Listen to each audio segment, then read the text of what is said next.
ابتدا ہے رب ذوالجلال کے بابرکت نام سے جو دلوں کے بھید خوب جانتا ہے۔ تمام دیکھنے اور سننے والوں کو آپ کی میزبان نادیہ خان کا سلام۔ اب دیکھ رہے ہیں نمبردار ٹی وی۔ آئیے سنتے ہیں نمبردار ایسوسی ایشن پنجاب اور پاکستان نمبردار ایسوسی ایشن کے ترجمان نمبردار نواب خرم حیات بھٹی کی نمبردار ٹی وی سے خصوصی گفتگو۔ وزراء کی تمام نمبردار برادری کا تہہ دل سے شکریہ ادا کرتا ہوں، اور محبوب صاحب بالکل آپ نے صحیح کہا ہے کہ یہ وقت اتفاق اور اتحاد سے نمبرداروں کے تحفظ کے لیے مل جل کر سامنے آنے کی ضرورت ہے، اور انشاءاللہ تعالی میرے پیر و مرشد کا آج ڈسٹرکٹ لودھرا میں جانا، میں ایک شادی میں تھا، نہیں تو میں بھی لودھرا پہنچتا، کیونکہ ہمیشہ میں شاہ صاحب کے ساتھ رہا ہوں، کام کیا ہے۔ آج انہوں نے اعلیٰ افسران سے ملاقاتیں کی ہیں اور نمبردار کے تحفظ کے لیے جو انہوں نے اقدامات اٹھائے ہیں، میں سب کے سامنے ان کو خراج تحسین اور سلام پیش کرتا ہوں۔ شیر حسنین کا بھی شکریہ ادا کرتا ہوں، سینئر نائب صدر نمبردار ایسوسی ایشن پنجاب رجسٹرڈ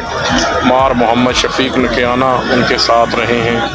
آج وہ پہنچے وہاں پر، سردار محبوب خان بلوچ نے بھرپور استقبال کیا۔ لودھرا ملتان ڈویژن کے تمام نمبرداروں کا شکریہ ادا کرتا ہوں۔ بہرحال میں نے سادات کو یہی کہا ہے کہ صدر صاحب کو، سیکرٹری صاحب کو، حسنین شاہ صاحب کو اتحاد اور اتفاق کی ہماری ضرورت۔ اپنی رائے سے ضرور آگاہ کیجیے، آپ کی رائے ہمارے لیے انتہائی اہمیت کی حامل ہے۔ خوشحال نمبردار مستحکم پاکستان کی ضمانت ہے، آئیں ہمارا ساتھ دیں، اپنے لیے نہیں بلکہ اپنی نسلوں کے بہترین مستقبل کے لیے۔ نمبردار اتحاد زندہ باد، پاکستان پائندہ باد۔ اللہ حافظ۔